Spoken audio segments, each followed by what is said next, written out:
jeden suwik kwasec piekarski, 200 grama brašno, da brašno. Pa kako je vas to?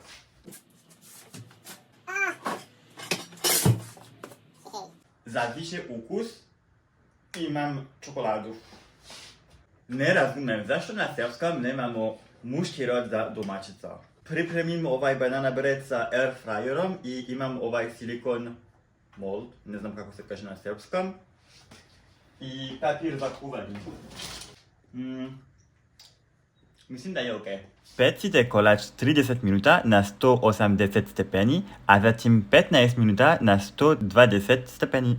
Kolač je malo ružan jer sam koristio silikonski kalup. Mislim da je bolje koristiti čvrsti kalup od stakla ili keramike. Ovo je bukvalno probni test. Javit ću ti u komentaru da li su ga našli dobrim ili ne. Bye bye!